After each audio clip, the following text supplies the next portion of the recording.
Nah loh, anggota DPR buat ide konyol untuk perkembangan timnas Indonesia. Ini dia tanggapan berkelas Erick Thohir, yang pasti bikin kalian terkagum saat mendengarnya. Wah wah wah, ada apa ini?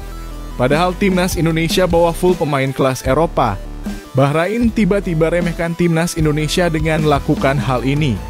Kira-kira apa ya yang akan dilakukan Bahrain? Begini info mengejutkannya. Nah loh, baru ditinggal Shin Tae-yong. PSSI datangkan 7 pemain naturalisasi baru jelang laga lawan Australia dan Bahrain. Bagaimana nasib pemain di bawah kepemimpinan pelatih sebelumnya? Begini info mengejutkannya. Wah wah wah, meski sudah direstui DPR RI, FIFA tiba-tiba tetap larang Emil Audero bela timnas Indonesia lawan Australia. Kira-kira ada apa ya? Yuk saksikan beritanya hingga selesai.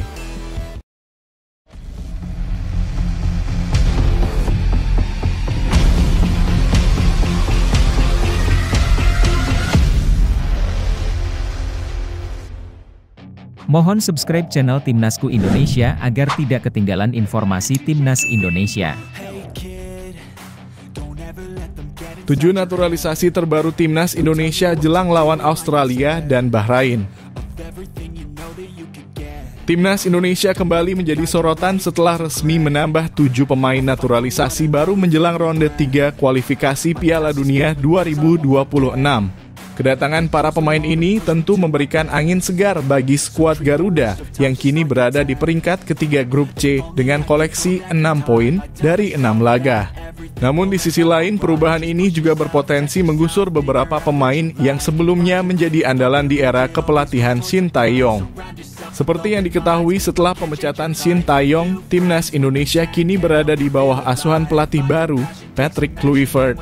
Mantan pemain Barcelona ini membawa pendekatan berbeda dalam menyusun strategi dan komposisi tim.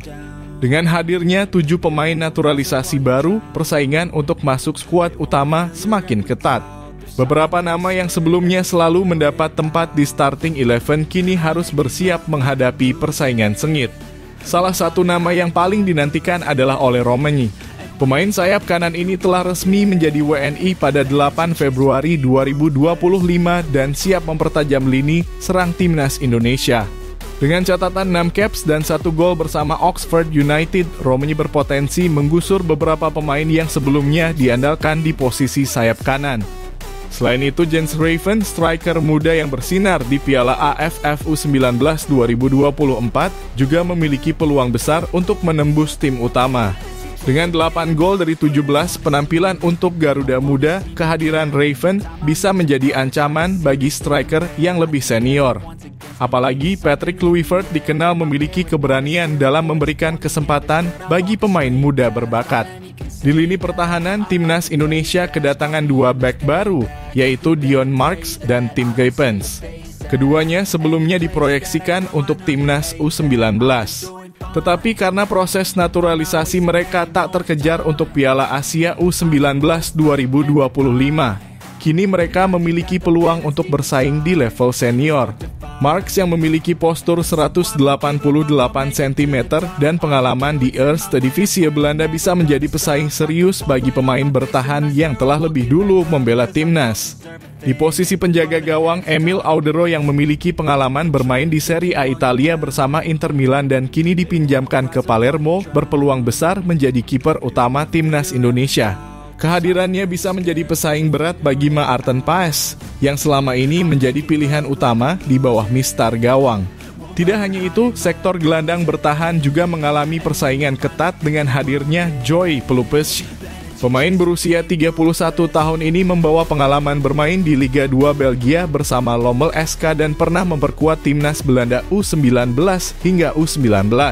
Pelupes bisa menjadi pelapis bahkan pesaing bagi Tom Haye yang sebelumnya tak tergantikan di lini tengah.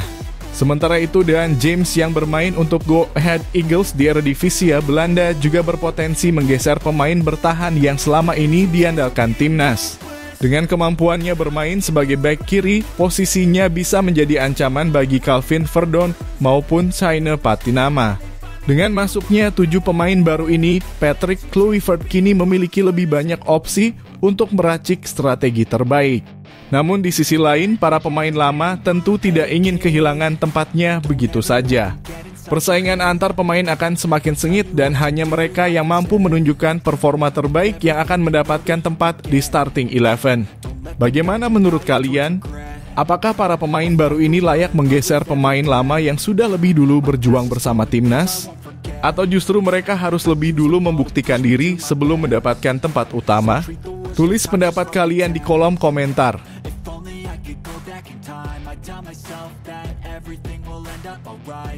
Erick Thohir tanggapi ide konyol Ahmad Dhani. Pada Rabu 5 Maret 2025, sebuah rapat penting digelar antara Komisi 10 DPR RI, Kementerian Pemuda dan Olahraga (Kemenpora) serta Persatuan Sepak Bola Seluruh Indonesia (PSSI). Agenda utama dalam rapat ini adalah pembahasan mengenai naturalisasi 3 pemain sepak bola keturunan Indonesia, yaitu Joy Pelupes, Emil Audero, dan Dean James. Setelah melalui diskusi panjang, Komisi 10 akhirnya menyetujui pemberian kewarganegaraan kepada ketiga pemain tersebut. Namun di tengah-tengah rapat, momen tak terduga terjadi. Ahmad Dhani, musisi sekaligus anggota Komisi 10 DPR RI, melontarkan usulan yang cukup unik dan kontroversial terkait program naturalisasi pemain sepak bola di Indonesia. Saya sangat setuju dengan naturalisasi, bahkan kalau sampai 50-50 pun saya tidak masalah. Ini adalah bagian dari revolusi dalam sepak bola Indonesia. Revolusi itu harus ekstrem, ujar Dhani. Namun, yang membuat banyak orang terkejut adalah lanjutannya. Dhani menyarankan agar PSSI mengurangi jumlah pemain naturalisasi yang berpenampilan seperti bule dan lebih memilih pemain yang memiliki karakteristik fisik mirip dengan penduduk asli Indonesia. Ia bahkan menyebutkan alternatif seperti pemain keturunan Korea atau Afrika yang warna kulitnya lebih menyerupai mayoritas penduduk Indonesia. Tidak hanya itu, Dhani juga mengajukan ide yang benar-benar di luar kebiasaan. Kenapa kita tidak menaturalisasi pemain hebat yang sudah di atas usia 40 tahun, lalu kita jodohkan dengan perempuan Indonesia? Nanti anak-anak mereka bisa kita harapkan menjadi pemain bola yang luar biasa, ungkapnya. Ia bahkan menambahkan bahwa program ini bisa dianggarkan untuk tahun 2026. Pernyataan tersebut sontak membuat seisi ruangan rapat tertawa, termasuk Ketua Umum PSSI, Erick Thohir, dan Wamenpora, Taufik Hidayat. Erick pun merespons usulan Dhani dengan nada bercanda, pemain-pemain perempuan juga. Yang langsung dibalas Dhani, enggak pak, cukup laki-laki saja. Video momen tersebut pun diunggah oleh Ahmad Dhani di akun Instagram pribadinya, @ahmaddhaniofficial, dengan caption, hidup naturalisasi. Lanjutkan. Seperti yang bisa diduga, unggahan tersebut langsung banjir komentar dari netizen. Ada yang menganggap ide Dhani sebagai lelucon semata, namun ada juga yang mengkritiknya habis-habisan. Dikira kucing kali disuruh dijodohin biar anaknya bagus main bola, tulis salah satu netizen. Mau cari pemain bola atau model, Pak D? Tambah yang lain. Pak, naturalisasi itu bukan soal warna kulit, tapi soal kualitas pemain yang bisa membantu timnas. Tulis seorang netizen yang tampak kesal. Gini amat punya wakil rakyat. Ngomongnya kok asal-asalan? Kritik yang lain. Di sisi lain, beberapa netizen justru melihat sisi positif dari pernyataan Dhani meskipun terdengar nyeleneh. Kalau dipikir-pikir, pemain naturalisasi memang harus lebih selektif. Jangan cuma modal bule tapi harus benar-benar bisa angkat performa timnas, ujar seorang netizen. Lantas, bagaimana menurut kalian? Apakah ide Ahmad Dhani ini hanya sekadar candaan atau ada sisi logis yang patut dipertimbangkan? Tuliskan pendapat kalian di kolom komentar.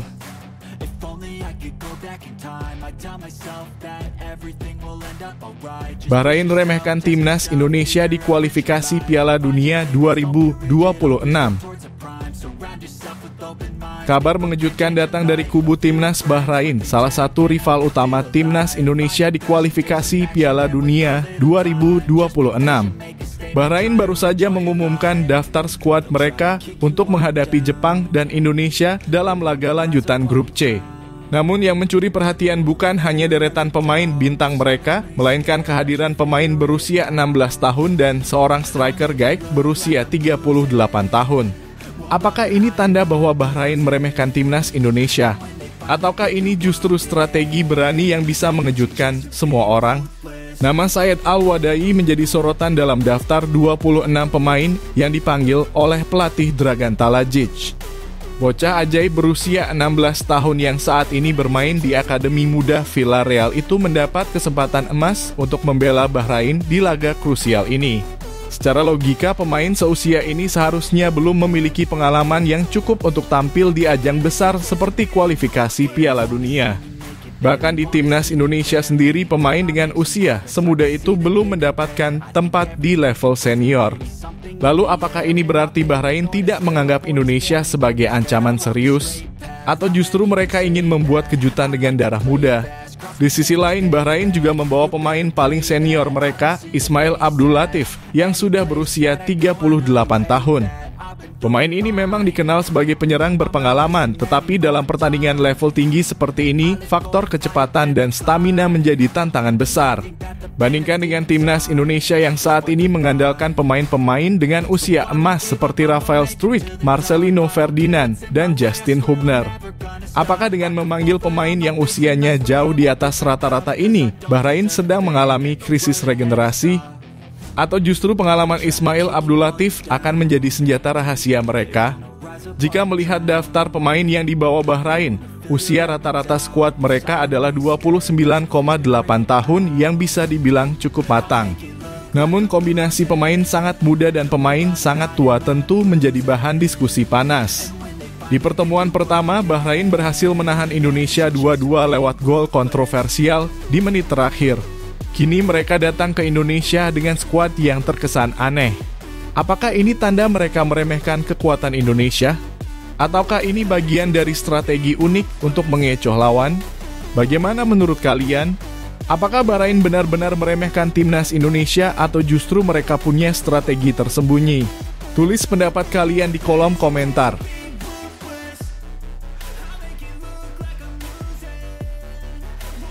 Erick Thohir ungkap skema timnas Indonesia lolos Piala Dunia 2026. Ketua Umum PSSI Erick Thohir mengungkapkan skema yang bisa membawa timnas Indonesia lolos ke Piala Dunia 2026 secara otomatis. Menurutnya, jika skuad Garuda mampu mengamankan 7 hingga 9 poin dalam 4 laga tersisa di kualifikasi, peluang Indonesia untuk langsung melaju ke turnamen sepak bola terbesar di dunia akan terbuka lebar. Erick Thohir menyampaikan pernyataan tersebut dalam rapat kerja bersama Komisi 10 DPR RI di Gedung Parlemen, Senayan, Jakarta. Dalam pertemuan itu, ia menyoroti perkembangan sepak bola nasional, termasuk proses naturalisasi pemain keturunan dan target besar Indonesia di level internasional. Ia menegaskan bahwa kemajuan timnas Indonesia saat ini bukan hanya hasil kerja PSSI, tetapi juga berkat dukungan penuh dari pemerintah dan masyarakat. Sebagai bagian dari strategi jangka panjang, Erick Thohir menjelaskan bahwa langkah-langkah yang diambil PSSI saat ini selaras dengan program Garuda Mendunia, sebuah blueprint yang telah diajukan ke FIFA. Program ini tidak hanya berfokus pada tim nasional putra, tetapi juga tim putri, serta aspek komersialisasi sepak bola Indonesia melalui sponsor dan merchandise. Hal ini menunjukkan bahwa PSSI memiliki visi yang jelas untuk meningkatkan kualitas sepak bola nasional secara menyeluruh. Keberhasilan timnas U23 menembus 4 besar Piala Asia U20 2024 menjadi bukti bahwa sepak bola Indonesia mengalami perkembangan signifikan. Pemain-pemain lokal seperti Rizky Ridho dan Marcelino Ferdinand telah menunjukkan performa impresif di level internasional. Menurut Erick Thohir, pencapaian ini menjadi modal penting dalam membangun timnas yang lebih kompetitif di kualifikasi Piala Dunia 2026. Dengan sisa pertandingan melawan Australia, Bahrain, Cina, dan Jepang, timnas Indonesia harus tampil maksimal untuk mengamankan posisi terbaik di klasemen. Erick menegaskan bahwa peringkat 2 akan memastikan Indonesia lolos otomatis, sementara posisi 3 atau 4 masih bisa membuka peluang melalui jalur play-off. Hal ini membuat setiap pertandingan ke depan menjadi sangat krusial bagi skuad Garuda. Lebih lanjut, Erick Thohir menyatakan bahwa PSSI tidak hanya mengejar mimpi tanpa dasar, tetapi memiliki rencana konkret untuk membawa Indonesia sejajar dengan negara-negara sepak bola besar dunia. Ia mengajak seluruh elemen bangsa untuk terus mendukung timnas Indonesia agar impian tampil di Piala Dunia bisa terwujud. Bagaimana menurut kalian? Apakah strategi yang disiapkan Erick Thohir dan PSSI ini cukup untuk membawa Indonesia ke Piala Dunia 2026? Tulis pendapat kalian di kolom komentar.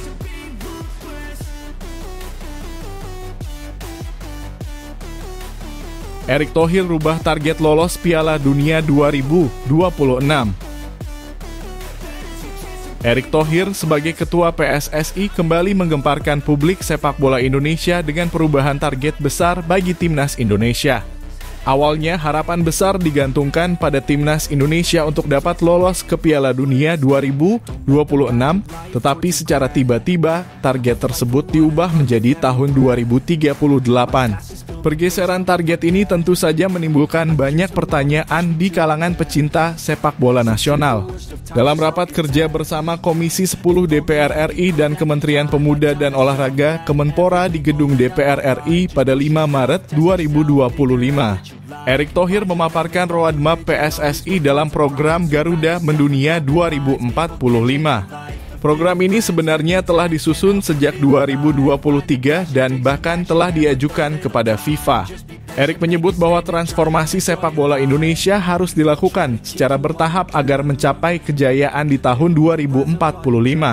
Namun perubahan target lolos ke Piala Dunia dari 2026 ke 2038 memunculkan tanda tanya besar. Secara logis, masa jabatan Erick Thohir sebagai Ketua PSSI maksimal hanya sampai 2032. Artinya, target ini baru bisa terrealisasi setelah kepemimpinan Erick berakhir. Banyak yang menilai bahwa langkah ini seperti melepaskan tanggung jawab dan menyerahkan beban kepada Ketua PSSI selanjutnya. Dengan kata lain, Erick Thohir terkesan lepas tangan terhadap program yang telah ia rancang sendiri. Target jangka panjang memang penting, tetapi apakah realistis jika tanpa fondasi yang jelas dan perencanaan konkret? Dalam beberapa tahun terakhir, timnas Indonesia menunjukkan peningkatan yang cukup signifikan di berbagai level usia.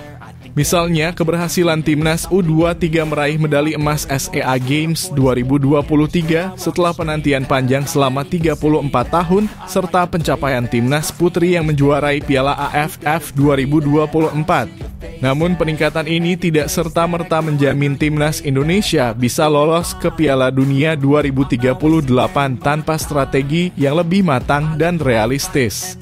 Dalam roadmap yang dipaparkan Erick Thohir, terdapat 3 fase utama, yaitu fase pengembangan 2023-2028 yang berfokus pada pembangunan infrastruktur dan pembinaan usia dini. Fase stabilitas 2028-2034 yang bertujuan menyiapkan kompetisi yang lebih matang dan berstandar internasional. Serta fase Golden Era 2034-2045 yang menjadi target utama untuk membawa timnas Indonesia ke level dunia. Namun, jika melihat kondisi sepak bola nasional saat ini, tantangan terbesar adalah konsistensi dalam pembinaan serta manajemen yang profesional. Tanpa dukungan liga yang kompetitif, sistem scouting yang baik, serta pelatih berkualitas, target sebesar apapun hanya akan menjadi sekadar wacana. Pergeseran target ini tentunya mengundang berbagai spekulasi dan opini dari masyarakat. Apakah perubahan ini merupakan langkah strategis atau justru bentuk pengalihan tanggung jawab? Bagaimana pendapat kalian? Yuk, tuliskan opini kalian di kolom komentar.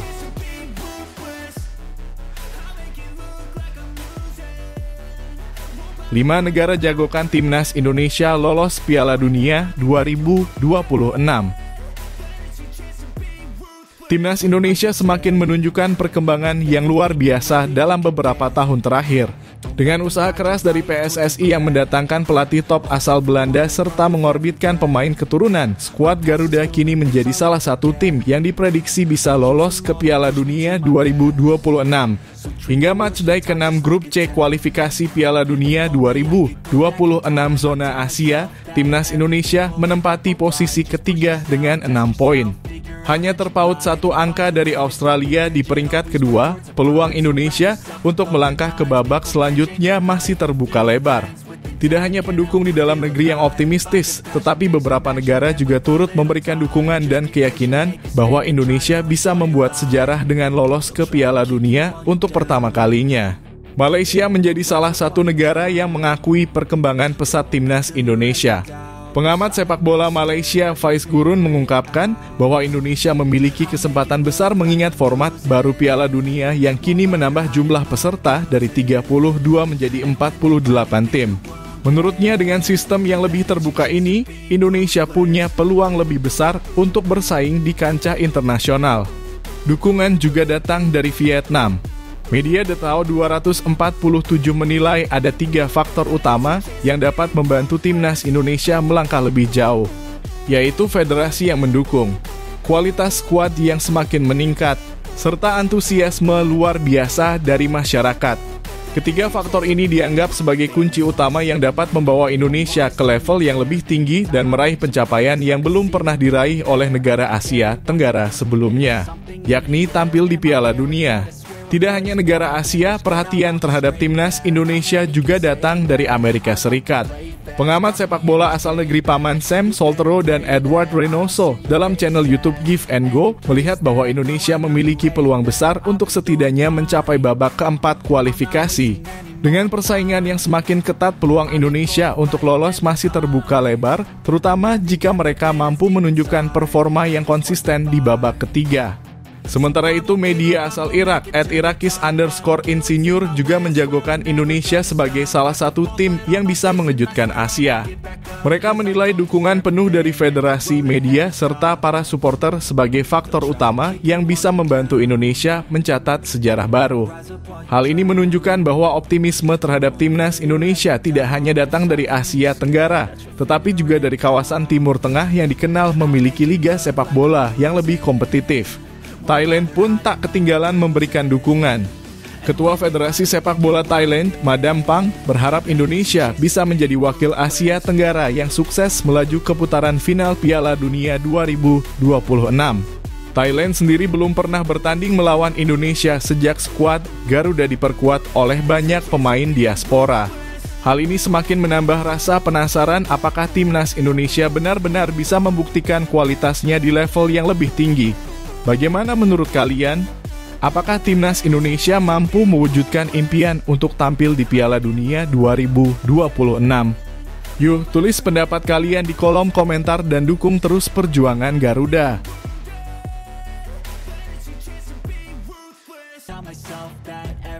FIFA tiba-tiba larang Emil Audero bela timnas Indonesia lawan Australia meski DPR sudah setujui naturalisasinya. FIFA secara tiba-tiba melarang Emil Audero dan James dan Joy Pelupes untuk membela timnas Indonesia dalam laga melawan Australia jika syarat administrasi mereka tidak terpenuhi tepat waktu. Keputusan ini tentu mengejutkan banyak pihak mengingat proses naturalisasi ketiga pemain tersebut telah mendapat persetujuan dari Komisi 10 dan 13 DPR RI. Kini harapan besar publik untuk melihat mereka memperkuat skuad Garuda di kualifikasi Piala Dunia 2026 pun terancam batal. Pada Rabu, 5 Maret 2025, Komisi 10 DPR RI menggelar rapat kerja bersama Kementerian Pemuda dan Olahraga, Kemenpora, serta PSSI untuk membahas proses naturalisasi Emil Audero dan James dan Joy Pelupes. Rapat yang berlangsung di gedung DPR RI tersebut dihadiri oleh Wamenpora Taufik Hidayat dan Ketua Umum PSSI, Erick Thohir. Dalam rapat ini, semua pihak menyepakati bahwa ketiga pemain tersebut layak mendapatkan kewarganegaraan Indonesia. Proses naturalisasi ini kemudian mendapatkan persetujuan lebih lanjut dari Komisi 13 DPR RI. Namun setelah lolos tahap ini masih ada beberapa prosedur lain yang harus dilewati sebelum mereka bisa resmi membela timnas Indonesia.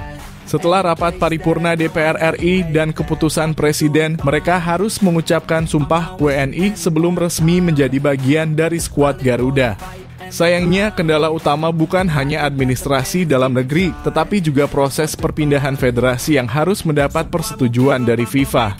FIFA menetapkan batas waktu hingga 10 Maret 2025 untuk pendaftaran pemain ke dalam daftar resmi Timnas Indonesia. Jika batas waktu ini terlewati, maka Emil Auderol, Dean James, dan Joey Pelupessy tidak akan diizinkan bermain dalam pertandingan melawan Australia pada 20 Maret dan Bahrain pada 25 Maret. Kondisi ini membuat PSSI harus bekerja ekstra cepat agar proses pendaftaran dapat rampung sebelum tenggat waktu. Ketua Umum PSSI Erick Thohir menyatakan bahwa pihaknya akan terus berupaya mempercepat proses agar ketiga pemain tersebut bisa membela Timnas Indonesia dalam laga penting ini. Alhamdulillah, kita semua punya mimpi besar untuk membawa Indonesia ke Piala Dunia. Dukungan dari DPR, pemerintah, dan rakyat sangat luar biasa. Kami akan berupaya semaksimal mungkin agar deadline tanggal 10 Maret bisa terpenuhi, ujar Erick Thohir. Keputusan FIFA ini tentu menuai reaksi beragam dari masyarakat. Banyak yang merasa bahwa aturan ini terlalu ketat dan bisa menghambat kemajuan Timnas Indonesia. Namun ada juga yang menilai bahwa administrasi harus diselesaikan dengan cepat agar tidak menimbulkan masalah di kemudian hari. Bagaimana menurut kalian? Apakah FIFA seharusnya memberi kelonggaran atau PSSI harus lebih cepat dalam mengurus proses ini? Tulis pendapat kalian di kolom komentar.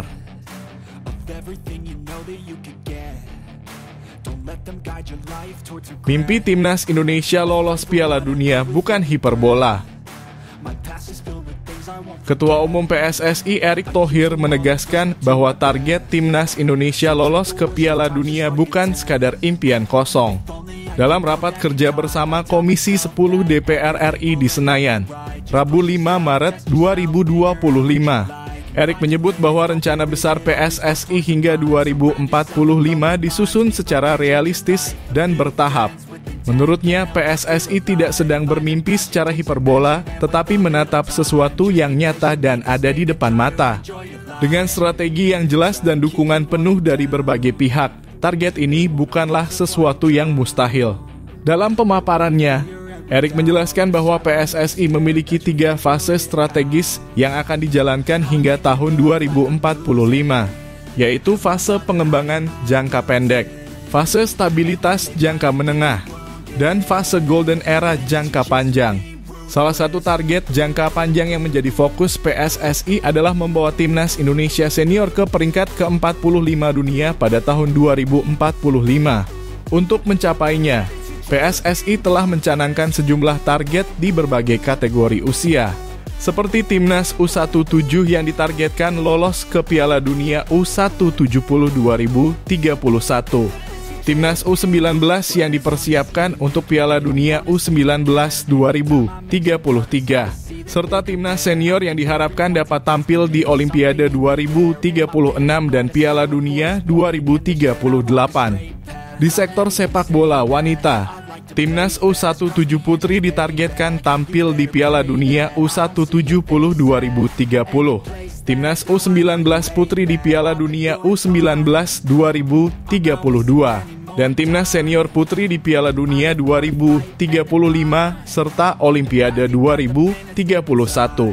Meski memiliki peta jalan hingga 2045, target jangka pendek yang menjadi prioritas saat ini adalah membawa Timnas Indonesia Senior ke Piala Dunia 2026. Saat ini, skuad Garuda yang ditangani oleh Patrick Kluivert tengah berjuang di putaran ketiga kualifikasi Piala Dunia 2026 zona Asia. Indonesia berada di grup C bersama Jepang, Australia, dan Bahrain. Untuk bisa melangkah lebih jauh, 2 pertandingan krusial akan menjadi penentu nasib Timnas Indonesia dalam beberapa pekan ke depan, yaitu laga tandang melawan Australia pada 20 Maret dan pertandingan kandang menghadapi Bahrain pada 25 Maret di Stadion Utama Gelora Bung Karno. Jika mampu finish di 2 besar grup, Indonesia akan lolos otomatis ke Piala Dunia 2026 yang akan digelar di Amerika Serikat, Kanada, dan Meksiko. Namun, jika hanya menempati posisi 3 atau 4, masih ada peluang melalui putaran keempat kualifikasi zona Asia. Dengan kerja keras, strategi yang matang, dan dukungan penuh dari masyarakat, impian ini bukanlah sesuatu yang mustahil. Bagaimana menurut kalian? Apakah timnas Indonesia mampu mewujudkan mimpi ini?